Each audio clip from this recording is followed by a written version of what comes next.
Download the BCSN Plus app today. Local sports all the time. Visit bcsnnation.com for details. Discounts may apply. Another day, another Catholic school spotlight. 2 weeks in a row doing musicals now. And right now we're joined by St. Francis de Sales Theater. We have Zach Gray, Robbie LeBlanc, and Ward Ensign talking about your latest musical production, Irving Berlin's Holiday Inn. I first want to ask, and I'll ask you this, Ward. Out of all the plays you could have chose, why Holiday Inn? St. Francis de Sales Musical Theater is known for big dance production numbers usually. So we involve a lot of students. We have 59 students on stage.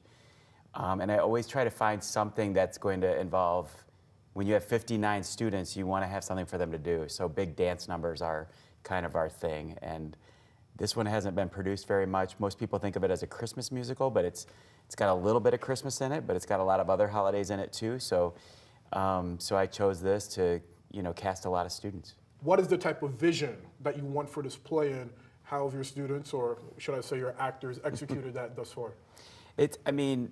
Every show, you work on it for almost a year. We picked this show last June, and here we're going to be doing it May 1st through the 4th.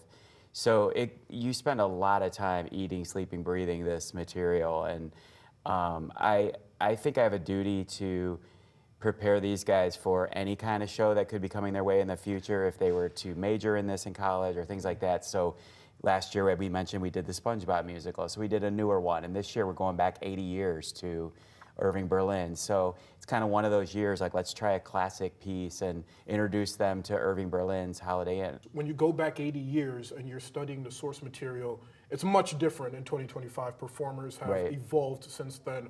So how do you balance being yourself in 2025, that form of musical production, versus trying to not imitate, but trying to reflect the source material as much as possible? Anybody can answer. I've found that this music has like a sort of timelessness to it. Like, you go back and watch like Gene Kelly and Fred Astaire, watch them dance. Like, you still get it. You're not losing anything, it being 80 years on. So I think it's not too hard to connect with, because it's so well written, it's so ingrained in culture and everything.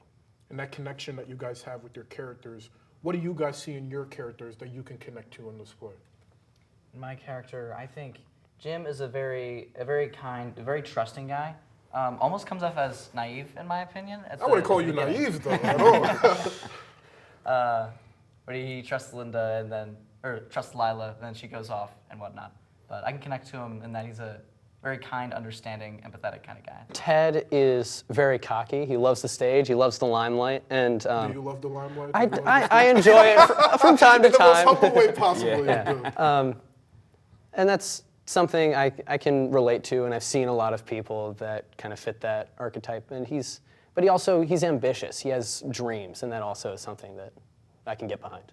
And we're going to show video of you guys practicing the play and all that, but I feel like you don't really understand what you guys are going through unless you're in it, in that grind every day, as you said, drilling. So what is something that the audience, average people like myself, wouldn't know just at first glance watching you guys practice? I want to shout out the costumes, because for this show, they are insane. And we have a great crew of mostly volunteers, moms and grandmas of cast members who are doing some great work on the costumes. And you might, I don't know, if you're not looking for it, you might miss it, but there is some amazing work happening on that. What do you want the audience to remember most when they walk out of that theater after watching you guys perform? It's a huge endeavor, over 180 hours each of rehearsal. So we hope that people come and just have a great time and forget about whatever else is going on outside the theater. They can go to the St. Francis de Sales webpage. It's sfsnights.org/musical tickets, and it'll take them right to the page to get the musical tickets. The show is May 1st through the 4th, and we do our shows at Lourdes University. Fantastic. Yeah. Thank you, guys. Thank you.